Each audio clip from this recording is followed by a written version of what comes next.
cool to be the bad guy because I always have a vote. I always get to decide when and where I want to fight. I get to decide what assets I want to bring to the fight.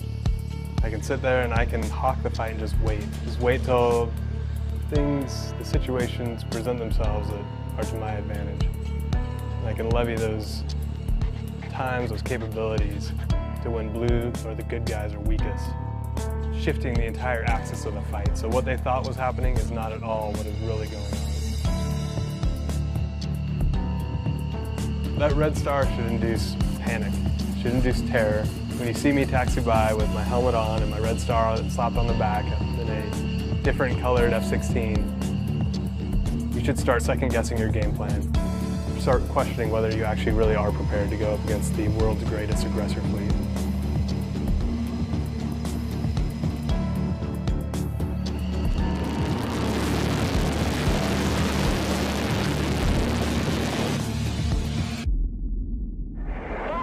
Box one.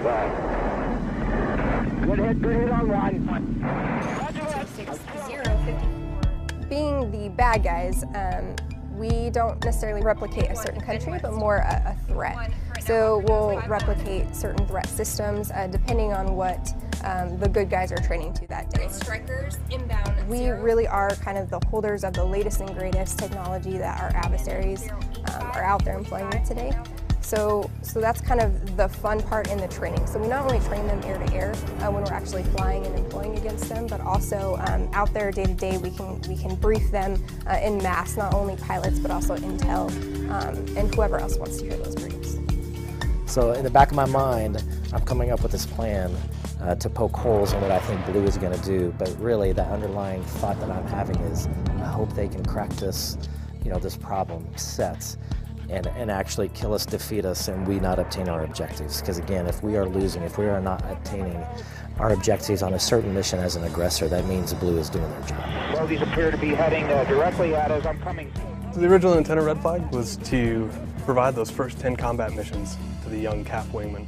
I want to provide competent and capable, qualified aircrew to the combat air forces. I want them to have a credible sparring partner. It's high stress. You have to make a lot of decisions quickly. The intent is for you to have a hard problem to solve so that when you go to combat, it's not as difficult as what you saw here and leave here as the baddest kid on the block.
I'm Captain Brian Goodman, and I am a professional bad guy.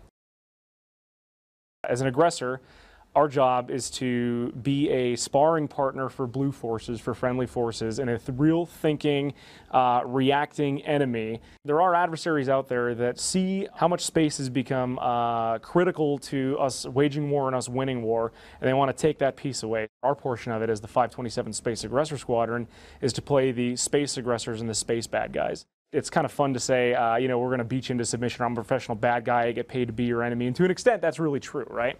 But the real reason that we're here is to provide the best possible opponent that we can for blue A lot of work in simulators is very scripted. We are not a scripted adversary. We are somebody that goes into the ring with the good guy and spars and fights, and the ultimate result that we want to see is that blue forces get better. By the time a red flag is over, by the time an exercise is over, what I really want to see is me and my guys getting beat up by the blue forces, because it means they've learned, it means they've gotten better, it means we've really done our job well, because the real fight is happening downrange, and that's where we want to see him win. No boxer ever gets better punching a punching bag. He may get stronger, he may get more athletically in shape, but he's not going to be a better boxer. You want to be a better boxer. If you want to be a better fighter, you need to find somebody that's going to challenge you to be better. So why are we important? Well, we challenge Space Forces to get better. And they do. They get better, and then we as an Air Force and we as an American people have a more competent, more resilient, more battle-hardened, more war-ready Space Force. I'm Colonel Pete Fessler. My duty title at home station is the commander of the 1st Fighter Wing, but for here at Red Flag, I'm the Air Expeditionary Wing Commander. Well, this one's unique because it's the first time we've had the F-35 participate in Red Flag. So we've got, in addition to the normal array of F-15s, F-16s, and recently F-22s, we're now adding in the F-35. And this Red Flag also has our coalition partners, the Australians and the United Kingdom. Britain brought their aircraft as well. Taxi 4 with hotel from the Red Flag, Rose 1. Volta 01, Nellis ground runway 27 Foxtrot. Altimeter now 3000. 300, copy Foxtrot, Volta 01. Foxtrot Bravo, we'll show you one right. Volta 01 on Volta 05, clear for takeoff, 6 departure. Volta 01, clear for takeoff, for 6.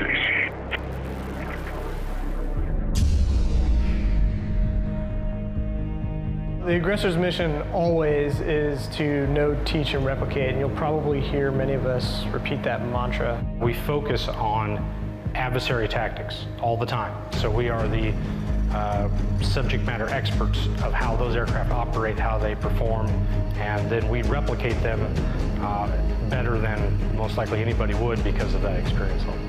And you're doing your best to be as lethal and as representative of the threat as possible, and you know Blue is trying to battle any picture that we throw at them. That threat environment is extremely robust, and it's to the point where there are places that you do not feel survivable in a 4th-gen aircraft. It's just the bottom line. How will we take on what we're going to face in the future, the realities of really challenging A2AD type environments where there are really complex surface-to-air missile systems and layered defense systems that we have to try and unpick. So space helps us go over it, cyber helps us go under and through it, and the 5th-gen aspects with the 4th-gen in support help us go into it and do something about those challenges. It's like having a team of all-stars, but then you bring in one particular player that has the ability to do 2 or 3 different positions simultaneously. We will be the ones that are kind of on that front line, working our way through to try and attrit that MES down to something that's more manageable for the rest of the force package to move forward later. So we'll do close air support, and then we'll do defensive counter air, and then the last thing is we'll do limited suppression of enemy air defenses in that. So it has a great sensor suite. It has clearly the 5th-gen low observability aspects, but we're using it in a subtly different way. So it's kind of being shielded to then go in deep into the most complex environments as a lethal scalpel and get the job done. The advanced avionics that we have, the stealth aspect of this airplane truly makes us more survivable. As a 4th-gen fighter, we can use some of the things that they can do and change our tactics quite a bit. Obviously, they're more capable in a lot of ways, but they also end up making us more capable to attack certain targets and to get into certain places with what they can do. They can actually see the battlefield in a way that I was never capable of in the F-15C that I was operating then. We were able to partner with our 4th-generation aircraft, and basically we have a data link system called the Link 16 network. So the Link 16 is a data link that connects both the F-35 with the 4th-generation aircraft. And then I'm able to kind of use my new modern sensors to find and locate targets, detect air threats, and then I'm able to kind of pass those coordinates via Link 16, or I'm able to tell the other aircraft about the air targets that are threatening them, and then they're able to kind of engage those targets on their own. Being force multipliers to help us find and defeat potential enemies out there, even if we can't, in whatever type of contested or degraded environment we might face them in.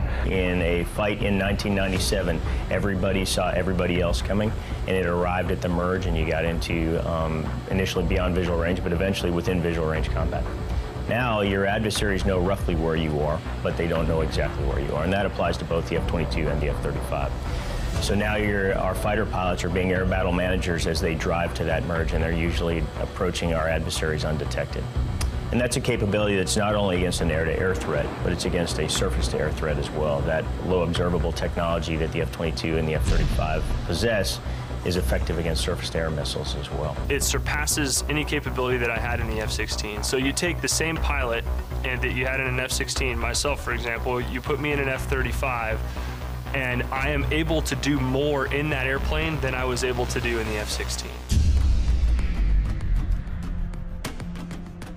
He was an aggressor pilot here at Red Flag, but his comment was, you guys are just destroying us wholesale. So they're eliminating us before we're able to get there and do our type of tactics to destroy them.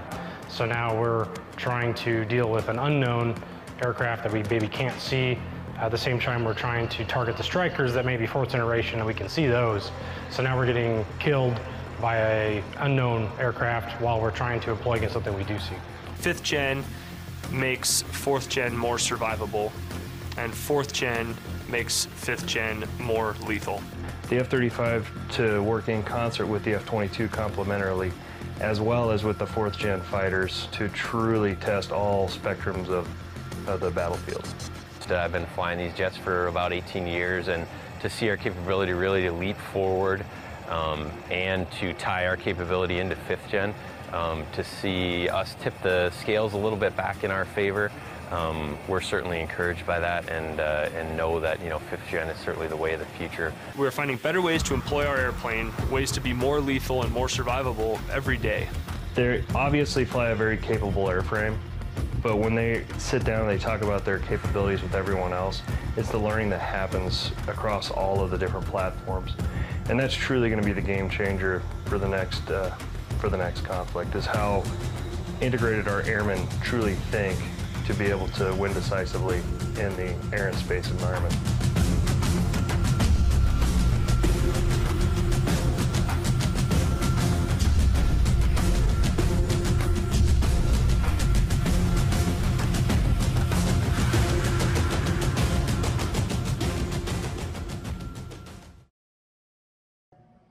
So this is a bit new to us, but the F-22 and the F-35 were originally designed from the outset to operate together. This is what they were built for. The F-22 was supposed to escort the F-35 against targets on the ground. So this is the first time to actually put that together. We've done small-scale exercises, but this is the first time where we've taken the F-22, the F-35, and all of those capabilities that the Air Forces of the United States, Australia, and the United Kingdom can bring to bear, put them all together in the airspace at the same time, and fight against a realistic threat. The exchange rates, I read the blogosphere, 15-1, the last of Red Flag. I get seen the blogosphere, the retired Marine generals writing, that can't be true. I'm like, it is true. I'm not challenging that whatsoever. I see that in the last 3 WTI classes we ran at Mach 1. The scenarios we could never get in before, that our airplanes got shot down, and more importantly, because we're always going to try to get in there and deliver that bomb from the Marine on the ground, in simulated exercise, we lost a lot of airplanes in scenarios that were 4th generation airplanes, and putting in both our Prowlers, our Hornets, and our Harriers. That changed when we brought in 5th generation airplanes, specifically F-35. We're achieving astounding results in the highest threat scenarios, and that across the range of military operations fight with the F-35. It is changing things in a very decisive way. We just had what we call a Marine Division Tactics class down in Beaufort, South Carolina. And we had a scenario out there. It was a 20v8, 20 versus 8, 20 bad guys against 8 good guys. In those 8 good guys were 4 Marine F-35Bs. That was interesting, basically, that the 20 guys had a very bad day. I'll leave it at that. The 8 had a very good day. They all came home. But it was most important in the debrief, One of the pilots talking about all the kills they made, and the majority of the kills came from the F-35s. He was very clear. He's amazing presence. He talked about what he did, and when they found out who he was a Cat 1 student in our fleet replacement squadron. This was his graduation exercise. We have brand new guys coming out of the training pipeline flying this airplane that are operating like Marine veterans that have 3 or 4 years experience. I've never seen anything like it. I thought I'd want to tell you about that today. I'll tell you that this airplane's giving our pilots a decisive advantage. You talk about the 20-0, the 20-1, the 24-0 that we've been enjoying out there at the weapons school. That's the 0 means we're not losing these aviators. And it's not just a fighter threat. It's a very high-end SAM threat, which in days gone by would have been, we call it prohibitive interference. And I ran a drill when I was a weapons school CO in Yuma. We lost half the fleet, and we didn't hit any targets. So in a simulation, everybody comes back with a long face, talks about how bad the day was. In the real world, they're not coming back. So this is a very survivable airplane. I mean, incredible. The analogy they talk about, and just what General Bogdan talked about, in days gone by, when in my youth it was almost like a football game. Every player had their role: running backs, quarterbacks, linebackers, tailbacks. This airplane is more like it's like a soccer match. Everybody has the opportunity to be the killer. Everybody sees, everybody shares, and frankly, every exercise, whether it's Air Force, the Marine Corps, whoever's flying this airplane, embedded in a large package, it makes everybody else more survivable. The next WTI, we're going to guide for a Marine artillery unit, the Glimmers, give them GPS. We shot basically working with the Navy with the Aegis cruiser in the desert simulation out there, but a real missile at a low-flying target out there, shot an Aegis missile with a Mattel, and it was beyond a mountain range and direct hit. We tracked a missile going up out of Vandenberg from 300 miles away. It's changing survivability for everybody in a very positive way. We got something new in our hands, and I think it's very positive. 17.3 in particular is a U.S.-only red flag. And so we get to take that opportunity to the next level, if you will. This red flag alone is our singular largest 5th-gen footprint that we've had, the largest F-35 footprint we've had at red flag. As this aircraft continues to grow, and the operators, the maintainers around that aircraft, and the system writ large, we get to learn as we continue to build. And so having 2 F-35 units here at the same time, one being Air Force, one being the Marine Corps, not only do we get to learn about the F-35 even more, but we get to learn about what our sister services are doing with the airplane as well as what the Air Force is doing. As we look to try to be innovative and getting after these tough problem sets, that is only going to increase our readiness because we're getting smarter as a force, we're getting smarter as a joint warfighter and going after these tough threats. And that's what Red Flag offers. A key element of Red Flag operations is the Red Flag Measurement and Debriefing System, which is a computer hardware and software network which provides real-time monitoring, post-mission reconstruction of maneuvers and tactics, participant pairings, and integration of range targets and simulated threats. Blue Force commanders objectively assess mission effectiveness and validate lessons learned from data provided by this system. A White Force in Red Flag uses the Nellis Air Combat Training System to monitor this mock combat between red and blue. The Nellis Air Combat Training System is the world's most sophisticated tracking system for combat training exercises and allows commanders, safety observers, and exercise directors to monitor the mission and keep score of simulated kills while viewing the simulated air battle as it occurs in real time.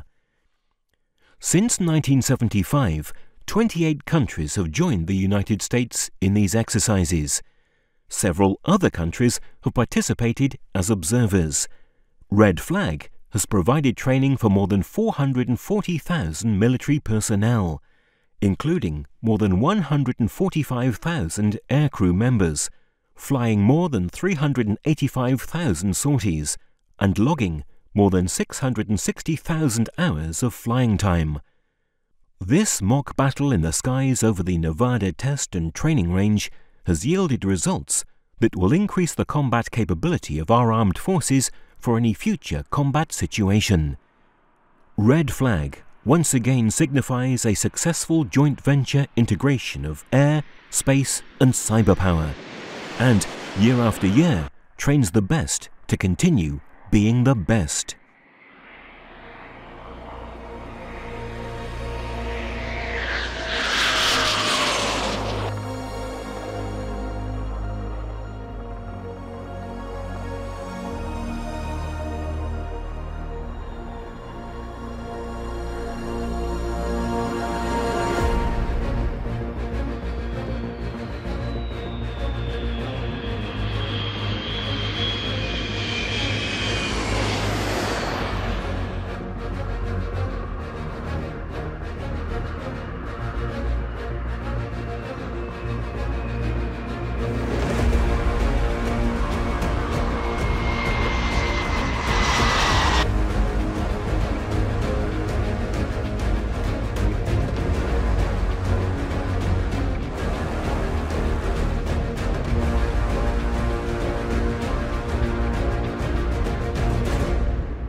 To be able to learn how to integrate all of these capabilities together in order to win that high-end fight of any potential adversaries that may choose to mess with the United States.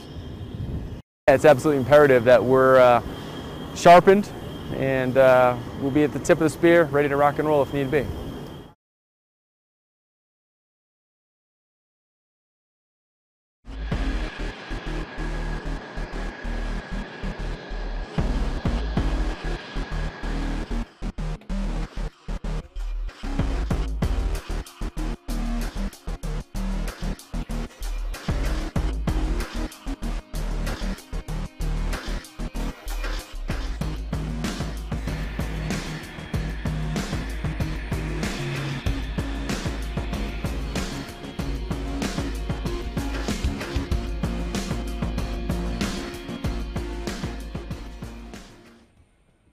Red Flag is getting out and seeing how we can operationally function in a joint environment. It gives a great opportunity for us to interact with our international partners and our other sister and brother units within the regular Air Force and Air National Guard. And it also gives them continuous training that they don't typically see in a two-day environment on a UTA. The whole intent of Red Flag is to maximize our integration outside of your local weapon system. We get to integrate with F-15s from Europe, Dutch F-16s, Spanish Eurofighters, our Guard brethren from Alabama also flying F-16s, the F-16 CJs out of Shaw. It's one of the few places really on Earth that you can get that many various assets to come and fly together in a single exercise. So we practice all of our missions in one setting. So we would do some air-to-air practice on the way into the target area, some surface-to-air threat reaction practice on the way here, to get to do things in a 3-hour time block that would take us possibly months to coordinate at home. So it's a unique place to be able to do all of these missions at one time. The one guy in charge of everything that says, all right, we saw that this happened, that this guy that we're looking for that's traveling along this dirt road, intelligence assets saw that he was moving. The mission commander says go. So they will have these trigger things, these different things that they will mission plan to and say, when these conditions are met and we press into this area, do the mission that we have to do, get through all the different threats, and then hopefully get everybody back out safely without having any kind of losses is the whole intent of the exercise. So the camaraderie is really great. Typically we spend the whole day out here building various type of bombs, whatever the frag is required for us for the day. This is what we're here for. This is a spectrometer, and this will analyze the different metals that are inside an oil sample. And this is just a carbon rod that sits above it. So the disc will spin around really fast, and as it's spinning, it'll create a spark, which will give off a light. And different metals reflect different lights, so will tell us which of these different elements are actually within that oil sample. We deploy now not just active duty with Guard augmentees, we are part of the rotational forces that go into combat just like the active duty units.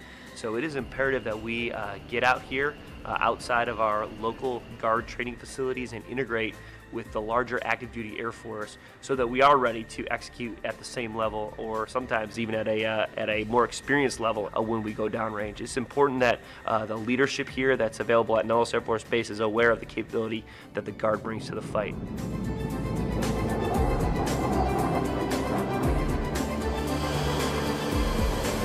Now we come out here with a 12 ship of F-22s to support our pilots and fly red flag sorties. This is pretty accurate to what you're going to see when you deploy downrange.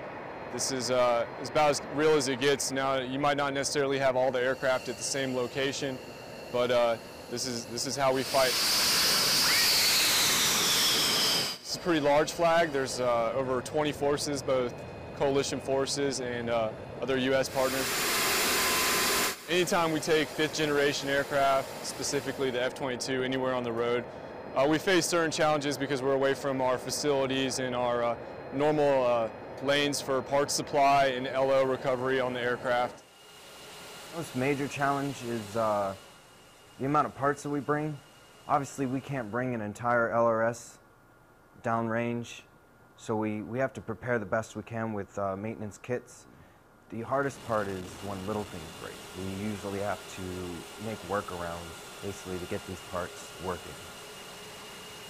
On an actual end-of-day BPO inspection, we get in there real, it's more like a white glove inspection. You know? It shows that we're actually taking the time to catch things before they go bad, and that the equipment that we're maintaining is maintained to the best of its ability. Just love being out here on the ramp with the guys. It's great. Out here, it's putting airplanes in the air, and anytime you have the opportunity to do that, that's what we like to do the most, so it's great. I'm a reserve guy, total force integration, you know, we are one unit, we're blended, completely blended. There's no us and them anymore, we're all one team. We all wear the same uniform and we're all out here to accomplish the same mission and do the same job.